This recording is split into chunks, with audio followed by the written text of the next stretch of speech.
4월 15일 아침 브리핑 시작하겠습니다. 오늘은 21대 국회의원 선거 투표를 하고 오느라 이른 아침부터 분주했습니다. 이른 아침부터 투표를 위해 길게 늘어선 줄, 그리고 그 와중에도 사회적 거리를 유지하려는 모습이 매우 인상적이었습니다. 한국의 코로나 추이입니다. 확진 환자 27명 증가, 완치 87명 증가, 사망 5명 증가, 격리 치료 중인 환자 65명 감소, 검사 중인 환자는 1,200명 증가하여 14,651명입니다. 신규 확진 환자 수와 격리 치료 중인 환자 수가 계속 감소하고 있어 긍정적으로 보이나 검사 중인 환자가 증가한 부분이 아쉽습니다. 검사 중인 환자까지 계속 줄어들면서 신규 확진자와 격리 치료 중인 환자 수까지 계속 감소한다면 매우 긍정적인 시그널로 볼 수 있을 것 같습니다. 해외 코로나 추이입니다. 확진자는 6만여 명 증가해 185만여 명, 사망자는 5천여 명 증가해 11만 8천여 명입니다.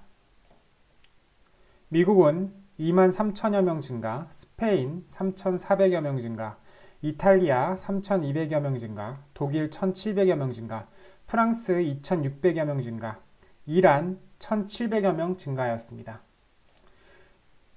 미국과 유럽에서 신규 확진자 수가 소폭 감소하였지만 여전히 적지 않은 규모의 확진자가 계속 발생하고 있습니다. 국내와 해외 증시 및 주요 투자 지표입니다. 달러 인덱스는 98.8대로 하락하였고 원달러 환율은 계속 1210원대를 유지하고 있습니다. 금 선물은 트라이온즈당 1750달러 선을 유지하고 있고요. 유가는 20달러대로 하락하였습니다. 한국은 코스피가 1.7%, 코스닥이 2.3%대 상승하면서 코스닥은 1850선을 회복하였습니다. 일본은 3%대의 상승, 중국 1.6%대의 상승, 유럽은 0.8%대의 상승, 미국은 S&P 500은 3%, 나스닥은 4%대 가까운 상승으로 장을 마감하였습니다. 전 세계의 증시가 동반 상승했다는 부분과 한국에서는 코스피는 기관이 순매수, 그리고 코스닥은 외국인이 순매수하며 상승을 이끌었고 개인은 두 시장 모두 순매도했다는 부분이 매우 인상적입니다. 지금까지와는 굉장히 반대되는 상황이죠. 전 세계적으로 코로나 확진자 수의 증가세가 주춤하며 코로나 조기 진화를 기대하는 분위기, 그리고 유럽에서는 경제 활동이 일부 재개되는 분위기로 인해 전반적으로 증시가 동반 상승했다는 언론의 분석입니다. 하지만 일부 보건 전문가들은 섣부른 봉쇄 해제가 제2의 발병 폭증 사태를 초래할 수 있다고 경고하고 있습니다. 정말 이대로 전 세계적으로 코로나 확산세가 줄면서 경제활동 재개가 단계적으로 이루어진다면 증시도 계속 상승을 이어나갈 수 있을지도 모릅니다. 하지만 많은 보건 전문가들이 얘기하듯 섣부른 재개 조치는 오히려 제2의 발병 폭증 사태를 초래할 수 있을지 모릅니다. 전 세계적으로도 여전히 많은 확진자가 발생하고 있으며 매일 적지 않은 사망자가 생기고 있다는 상태를 절대 무시해서는 안 됩니다. 증시는 위로도 아래도 열려 있다고 생각하지만 저는 현 상황에서는 아래로 갈 수 있는 부분을 좀 더 많이 고려해야 한다고 생각합니다. 왜냐하면 특히 개인 투자자들 같은 경우에는 하락장에서 매우 고통스럽기 때문이죠.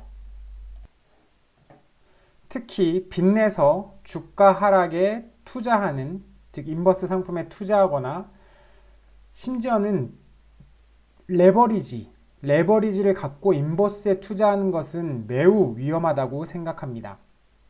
또한 빚내서 바이오 기업 같이 너무 고평가된 기업에 투자하는 것도 마찬가지고요. 3월 20일 어간처럼 순간적인 급락 또는 급등이 올 수 있으므로 빚을 내거나 혹은 레버리지를 갖고 투자하면 한순간에 적리매매를 당할 수 있기 때문입니다. 그렇기에 코로나 영향을 덜 받으면서 재무가 안정적이고 사업 모델 좋고 저평가되어 있는 기업들의 지분과 현금의 밸런스를 잘 유지하면서 투자해야 한다고 생각합니다. 전 세계적으로 현금이 많이 풀리고 있는 요즘 상황을 고려하면은 일부 비상금을 제외하고는 나머지 현금은 KRX 시작을 통해서 적은 수수료를 지불하고 금으로 일부 보유하고 있는 것도 좋은 방법이라고 생각합니다.